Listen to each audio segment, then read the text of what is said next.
Bienvenue chers internautes sur la chaîne YouTube Natiland. Nous sommes à notre première émission et surtout la première émission de la première rubrique dénommée À la découverte.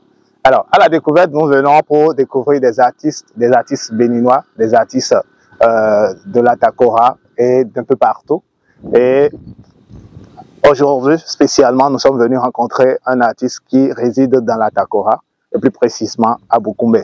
Oui, Bukumbe, c'est cette commune-là qui revêt d'un paysage pittoresque, d'une architecture formidable, culturelle, composée de tatasomba et des arbres mythiques, les baobabs, les grands baobabs de la Takora. Et donc, nous vous plongeons dans toute cette historicité, dans toute cette culturalité et diversité pour que vous puissiez, avec nous, rencontrer ce grand artiste-là.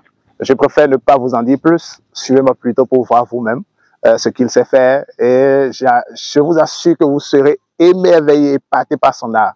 Allons-y plutôt.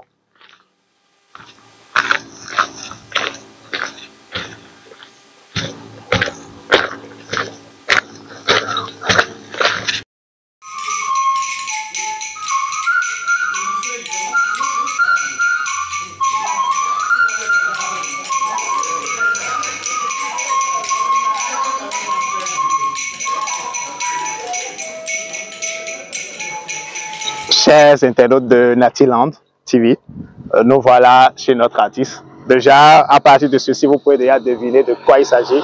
Et vous pouvez déjà deviner de quel genre d'artiste il s'agit. Eh bien, il s'agit d'un artiste plasticien. C'est un sculpteur. Vous alliez mieux l'écouter vous-même pour pouvoir appréhender son art. Mais déjà, je vous présente un éléphant. Un éléphant d'Afrique.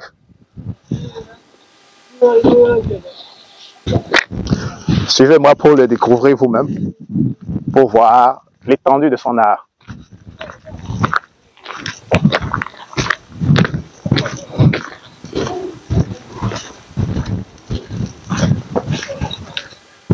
Excusez ici. Oui, elle est bienvenue. Merci. Bonsoir, bonsoir.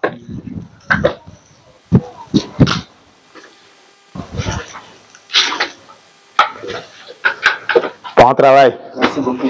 Oui.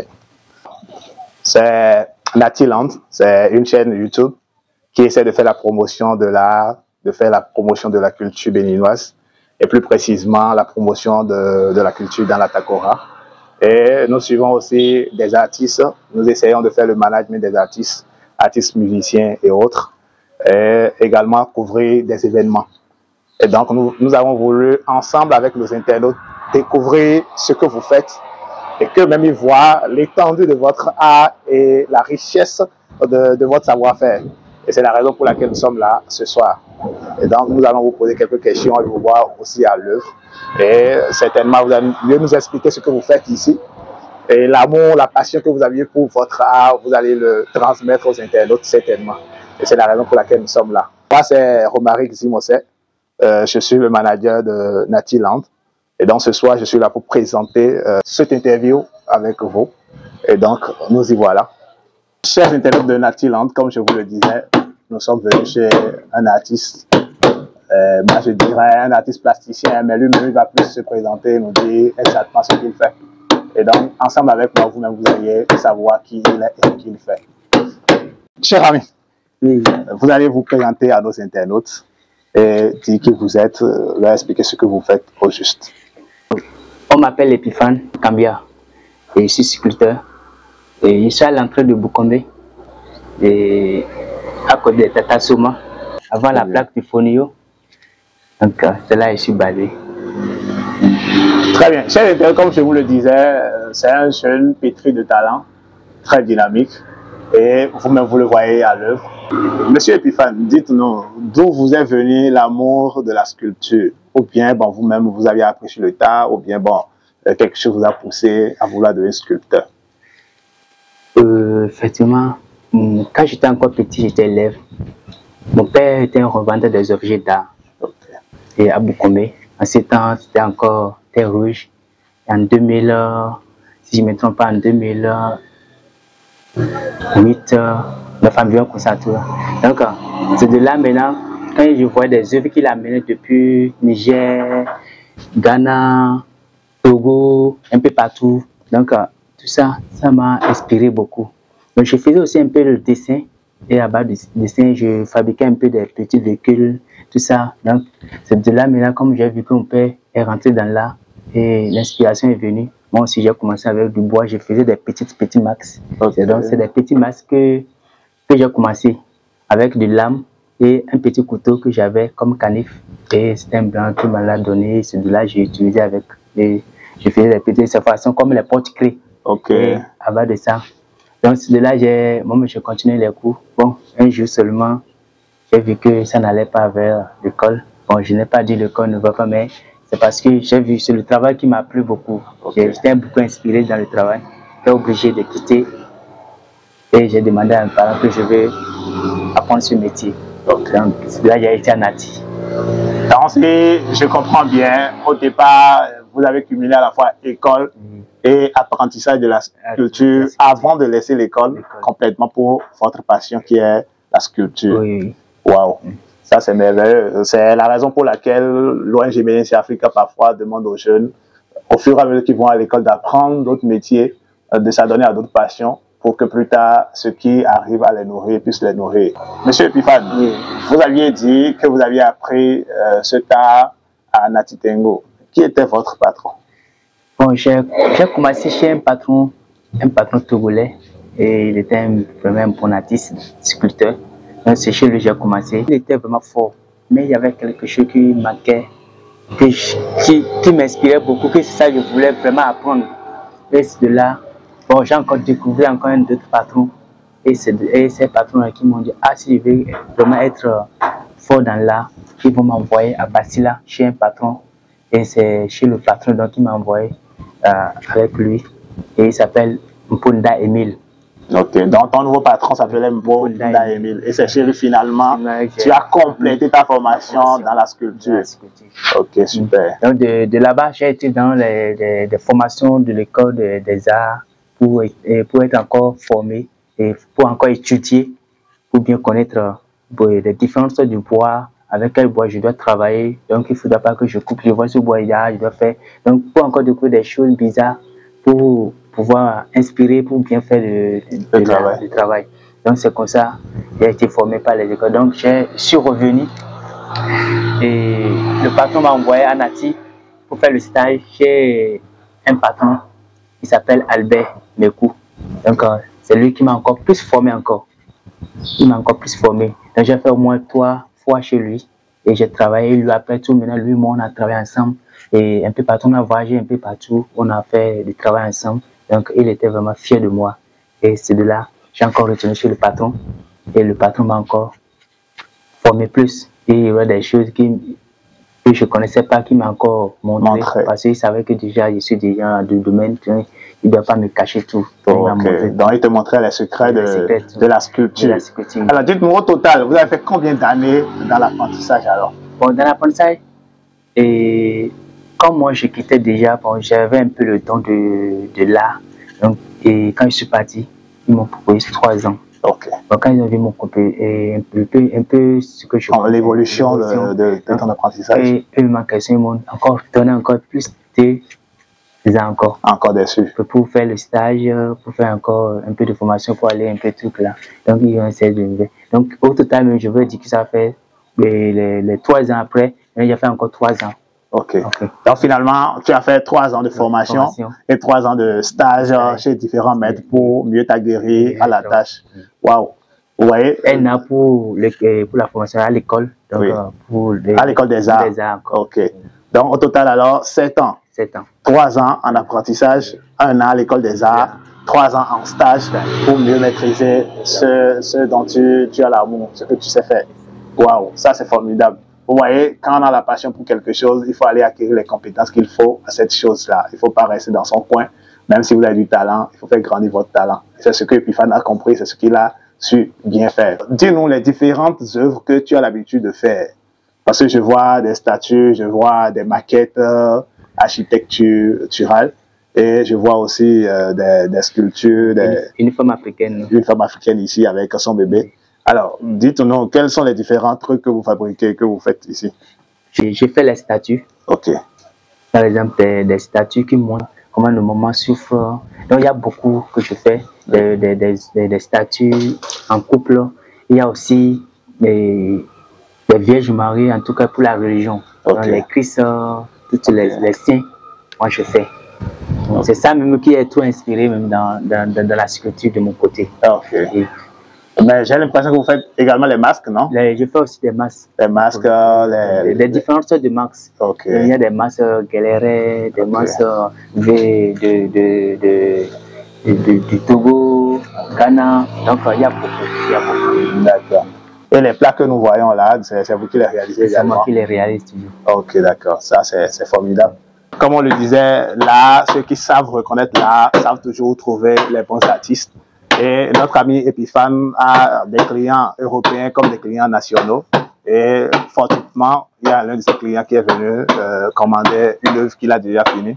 Nous allons laisser plutôt le client se présenter et dire ce qu'il pense de notre artiste Epiphane et dire aussi ce qu'il pense de son œuvre. Bonsoir monsieur. Oui, bonsoir. Présentez-vous à nos internautes de Natiland. Moi, c'est Mouti Radji. Donc, je travaille pas loin d'ici. J'ai découvert ces œuvres que j'ai beaucoup appréciées. Bien. Il a commencé ceci, je lui ai demandé ce qu'il était en train de faire. Il m'a montré une photo, j'ai apprécié et je lui ai donné une avance. Bon, je suis revenu voir si c'était fini. Apparemment, il a déjà fini. Ok. Dites-moi, vous appréciez, vous avez dit tout à l'heure que vous appréciez son œuvre. Qu'est-ce que vous avez trouvé en lui que vous n'avez pas l'habitude de trouver chez les autres artistes? Parce que vous aurez pu peut-être aller à Nati pour aller commander, vous aurez pu aller ailleurs. Mais bon, vous avez préféré venir chez lui. Qu'est-ce qui vous a plus touché dans ses œuvres? D'abord, j'ai juste découvert ça comme ça. Et tellement, il est appliqué. On sent qu'il maîtrise son travail. Donc, c'est propre quoi. La finition, tout. Le travail est propre. Merci beaucoup. C'est nous et nos internautes qui vous remercions pour avoir fait confiance à Epiphane et pour avoir fait confiance à l'art de façon générale en Afrique. Et c'est ce que nous prenons d'ailleurs. Nous allions faire un gros plan sur l'œuvre que vous aviez achetée. Nous voyons là une maman africaine avec son fagot de bois sur la tête et son nourrisson dans les bras. Waouh, ça dénote de toute la souffrance de nos mères qui à la fois nourrissent leur petit bébé et ont encore à se charger de fagots de bois, à traverser des kilomètres afin de nourrir le reste de la famille, afin de montrer combien de fois les femmes africaines sont endurantes. Merci pour avoir fait confiance à Epiphane. Je vous en prie. Et bon retour à vous. Merci beaucoup. Et surtout, revenez pour d'autres œuvres. Parce qu'à vous voir, on sent que vous aimez là. Waouh, merci beaucoup. À la prochaine. Tout à l'heure, dans l'interview, tu disais qu'il y a un certain type de bois qu'il faut souvent utiliser. Explique-nous un peu. Parce que nous sommes des profanes. Hein. On pense que tout bois peut servir à faire de la sculpture, mais toi, tu es mieux aguerri. Donc, parle-nous un peu. Ce n'est pas tous les bois. Parce que nous avons les bois que moi j'utilise. Il y a le mérina, et le cassidra, et iroko, et agozea. Souvent les menuisiers parlent de koso. Oui, le koso aussi. Oui, j'utilise avec le koso fort même. C'est un bois qui a tellement, quand tu fais la finition, ça donne des couleurs, des différentes couleurs de l'œuvre même. Tu es fier déjà. Et c'est souvent vraiment formidable quand tu finis quand tu fais une bonne finition. Par rapport au type de bois que vous utilisez, j'ai une petite question. Vous avez l'habitude vous-même d'aller couper le bois ou bien c'est quand les gens finissent de couper, vous récupérez une partie pour l'utiliser? Bon, parfois j'achète de l'arbre complet. J'appelle un sueur pour qu'il puisse venir me couper. Quand le sueur vient pour me couper, maintenant je cherche un tricycle pour pouvoir me faire ramasser les bois là. Donc là il m'amène des bois. Et si j'ai besoin des petites, par exemple, des petits Vierges Marie que je suis en train de sculpter ici. Donc, s'il y a besoin de ce taille de Vierge Marie, j'amène ça à la série et je donne des mesures. Et on me scie ça tranquillement. Et je ramasse, je travaille facilement. Maintenant, si c'est un tronc, si c'est encore gros, je ne pourrais pas travailler. Je suis obligé d'envoyer ça comme ça pour pouvoir bien travailler. Ok, mais bon, permets-moi d'être un peu donné de leçons. Hein. Est-ce que vous pensez aussi planter des arbres? Parce que plus moins il y a d'arbres, plus ton œuvre va disparaître ou bien ta corporation va disparaître. Hein. Est-ce que toi-même tu as l'habitude de planter des arbres? Oui, moi-même j'ai l'habitude de planter les arbres. Ok. Super. Et je suis tellement contre même les petits arbres que moi je vois quand on les détruit, ça me fait mal déjà. Parce que ça casse les arbres que tout le monde, dans le monde entier, tout le monde mange. Ok, là c'est super. Donc vous faites aussi de reboisement pour avoir de quoi faire vos sculptures. Ça c'est formidable. Ça marche bien. Alors, dites-nous les types de clients que vous aviez souvent. J'ai beaucoup de clients et des clients qui passent. Beaucoup de personnes viennent, ils achètent des choses. Et bon, par exemple, ceux qui du sud pour venir ici, et des blancs aussi. Les blancs aussi passent, quand ils passent, ils voient mes œuvres. Et au moins, quand ils voient des statues exposées, ils font au moins un tour pour visiter. Et quand ils viennent, penser qu'ils voient quelque chose qui doit les prendre, ils vont acheter. Donc, quand ils achètent mon numéro, ils prennent mon numéro. Donc, avec mon numéro, on fait les contacts. Et quand ils ont besoin de quelque chose, rapidement, avec mon numéro, ah, je veux quelque chose. Tu peux finir ça quand? Et quand je peux recevoir mon truc. Donc là, maintenant, je donne et les choses avancent tranquillement.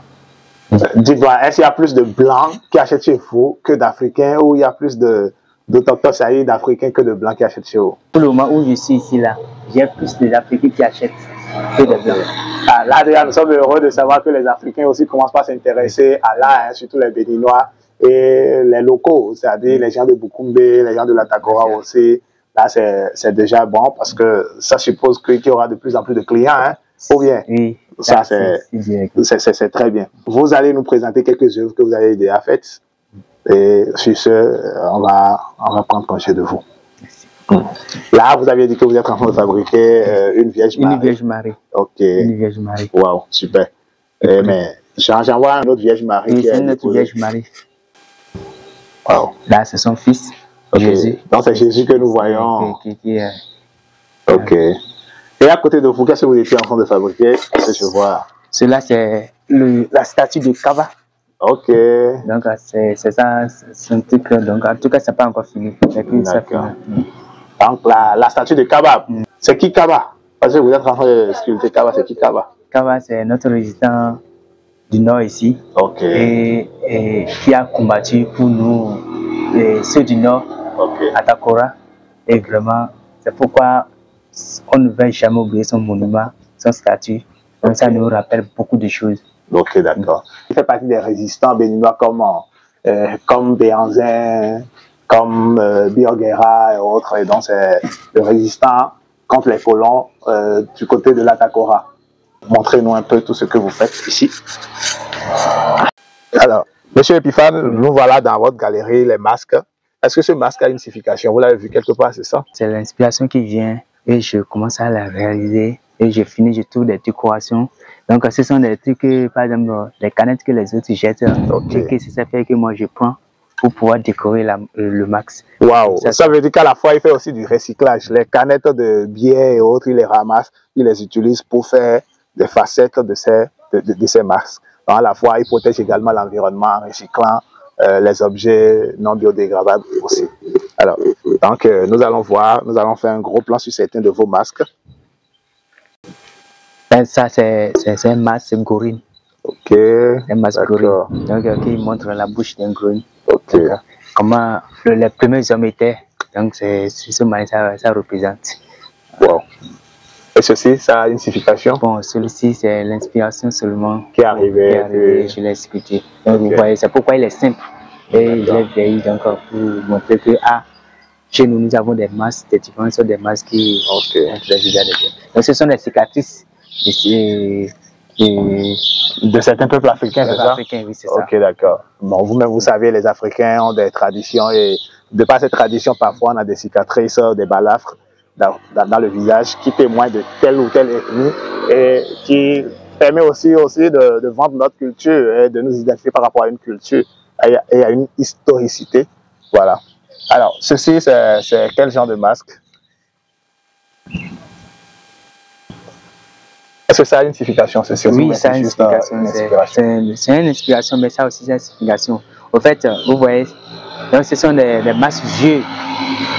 Ce sont des masques vieux. Ce sont des masques qui sont utilisés dans des endroits dangereux. C'est des masques qui sont utilisés dans des endroits dangereux. Et ça ne sort pas n'importe comment. Nous sommes au niveau des sculptures. Et là, c'est le petit Jésus, c'est ça? Oui, c'est la croix. La croix, ok. Jésus-Christ à la croix. Ok. Et là, c'est qui? C'est Saint Joseph. Ah, le petit Jésus. Oui. Ah oui, le Jésus, tu es heureux, hein? Et là, c'est une femme africaine. c'est une maquette d'église catholique. C'est joli, hein? C'est formidable à voir. C'est formidable à voir, l'église catholique.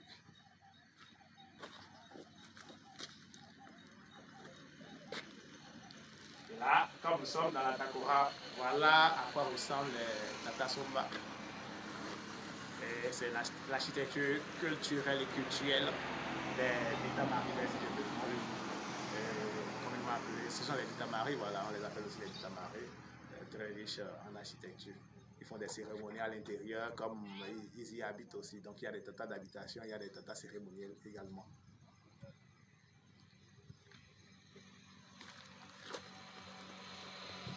Monsieur Bifan, nous voici à la fin de notre visite chez vous. Votre contact, s'il vous plaît. Comme je le disais au début, on m'appelle Kambia Epifan.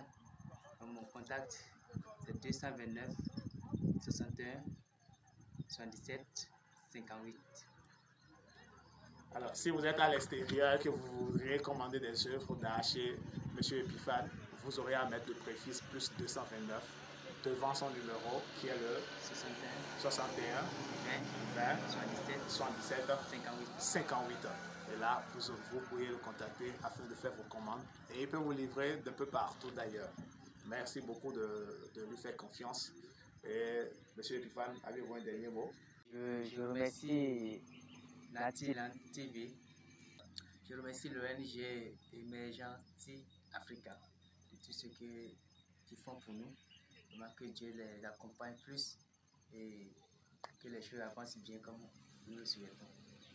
C'est un plaisir également pour nous au niveau de Natiland TV, au niveau de l'agence Natiland de façon générale, à travers tout ce que nous faisons, de faire la promotion des artistes, de faire la promotion de la culture africaine, de faire la promotion de l'art de façon générale en Afrique, au Bénin et surtout dans la Takora. Et donc, je remercie vraiment à la fois les internautes, comme tous les membres, tous les acteurs, tous les employés de Natiland.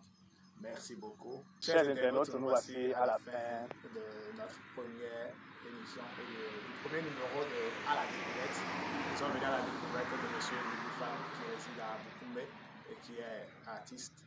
Alors, il est artiste sculpteur et donc notre manière originale de vous dire au revoir, c'est de porter les masques de M. Epifan et de vous dire au revoir, bye bye, à la prochaine.